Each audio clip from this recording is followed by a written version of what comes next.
বাংলাদেশের নিরাপত্তা ব্যবস্থার ভেতরে এমন কিছু অদৃশ্য শক্তি কাজ করে যাদের উপস্থিতি সবাই জানে, কিন্তু কাজের পরিধি সম্পর্কে খুব কম মানুষই পরিষ্কার ধারণা রাখে। তাদেরই একটি নাম ডিজিএফআই, অর্থাৎ directorate general of forces intelligence.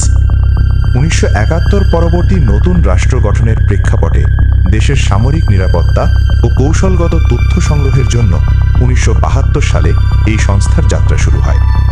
পরবর্তীতে 1977 সালে এটি পুনর্গঠিত হয়ে আরও শক্তিশালী রূপ নেয়, যা আজ বাংলাদেশের অন্যতম প্রধান সামরিক গোয়েন্দা সংস্থা হিসেবে পরিচিত। ডিজিএফআই মূলত কাজ করে দেশের সামরিক নিরাপত্তা, সীমান্ত পরিস্থিতি এবং জাতীয় পর্যায়ের ঝুঁকি মূল্যায়নে।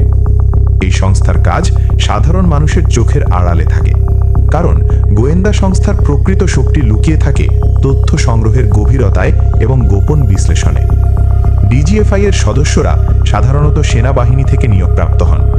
এদের কাজ অত্যন্ত সংবেদনশীল এবং রাষ্ট্রীয় নিরাপত্তার সাথে সরাসরি যুক্ত, তাই তাদের কার্যক্রম প্রকাশ্যে খুব কমই আসে। বিশ্বের অন্যান্য সামরিক গোয়েন্দা সংস্থার মতোই ডিজিএফআইও কাজ করে জাতীয় নিরাপত্তা নিশ্চিত করার জন্য, যেখানে প্রতিটি তথ্য, প্রতিটি বিশ্লেষণ হতে পারে রাষ্ট্রের জন্য গুরুত্বপূর্ণ সিদ্ধান্তের ভিত্তি। আজকের আধুনিক বিশ্বে সাইবার নিরাপত্তা, সন্ত্রাস দমন এবং আন্তর্জাতিক গোয়েন্দা তথ্য আদান প্রদান এই সংস্থার কাজকে আরও গুরুত্বপূর্ণ করে তুলেছে।